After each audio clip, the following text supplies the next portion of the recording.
Salut à tous. Cette vidéo fait écho à l'épisode 1 de Graines Noires, où on avait essayé de questionner la place des anarchistes dans les luttes sociales et dépeint une première vision d'une méthode de lutte anarchiste. On va voir ici deux problèmes qu'on peut soulever au sein de notre mouvement, l'élitisme et l'idéalisme, qui sont les deux faces d'un seul phénomène.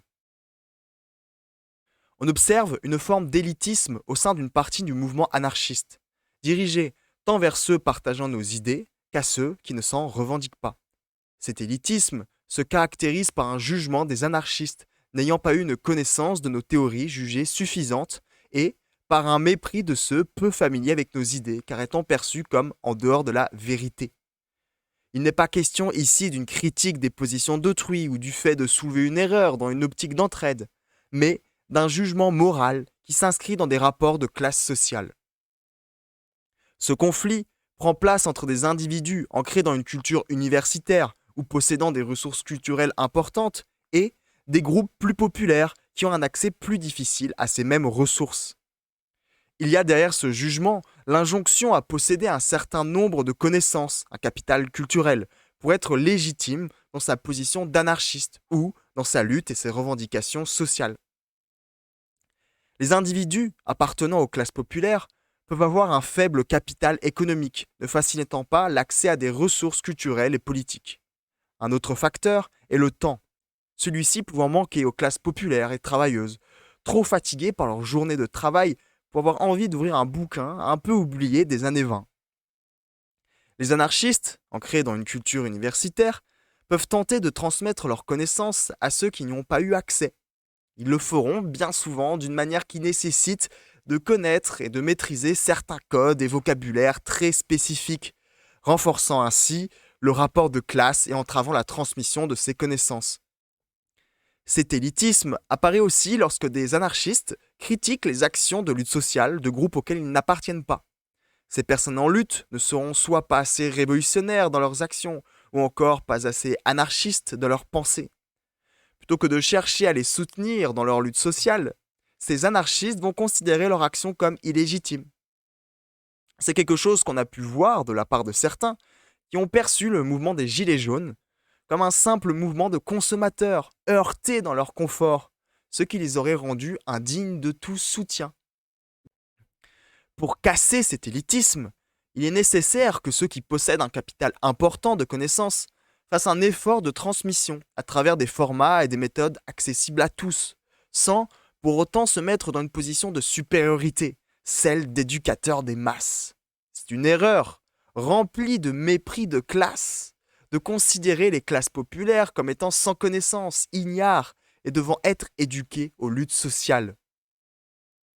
De plus, il est primordial de soutenir, et ce, avant toute critique, les mouvements sociaux qui cherchent à protéger des droits ou des libertés, à améliorer des conditions de vie et à réduire les rapports hiérarchiques au sein de la société. Nous devons aussi nous rappeler que notre nombre et nos pensées sont minoritaires. Lorsque nous agissons dans le cadre de lutte sociale, même lorsque nous appartenons au groupe en lutte, il nous faut garder en tête que nous sommes une minorité qui peut entretenir des rapports de pouvoir. Enfin, appuyons bien sur le fait que les connaissances et l'intellect ne peuvent légitimer un individu plus qu'un autre dans leur lutte sociale. Une part des militants anarchistes ont une certaine approche de nos idées qui les pousse à agir avec idéalisme. Ils ne vont pas chercher à observer les différentes situations sociales et à comprendre les impacts que pourraient y avoir différentes actions. Ils en auront une analyse purement morale. Celle-ci amène à des initiatives ayant peu d'impact concret ou à de simples prises de position ne menant à aucune action.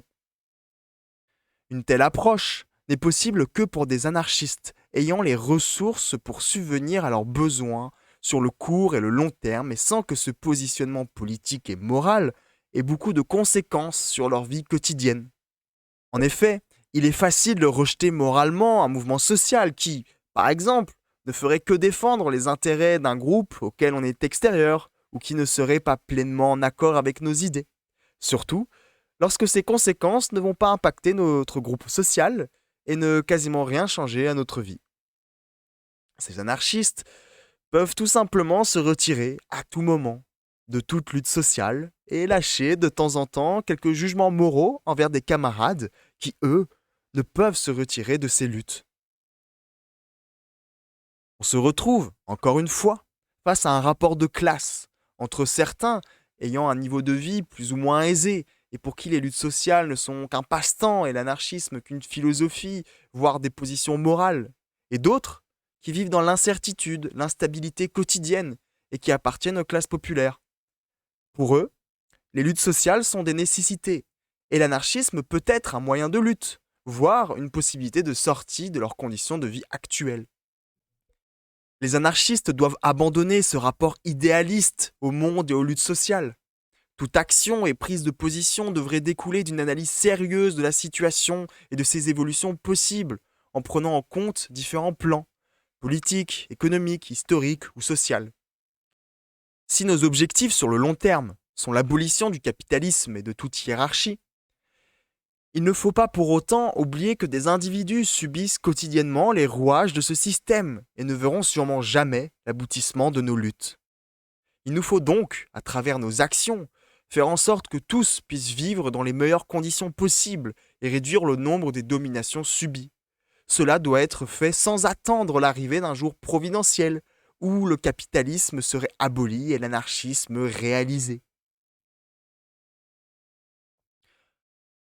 On a pu voir au cours de cette vidéo qu'il y avait des rapports de classe au sein des milieux militants, mais il est important de préciser qu'ils ne sont pas exclusifs au mouvement anarchiste.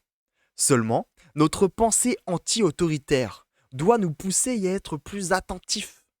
Ces rapports ne se manifestent pas uniquement à travers une hiérarchie économique, mais aussi par une plus forte concentration des ressources culturelles chez certains. On y voit l'existence d'une petite bourgeoisie culturelle qui a les capacités d'imposer un contrôle des idées dans les milieux militants et ses espaces d'expression.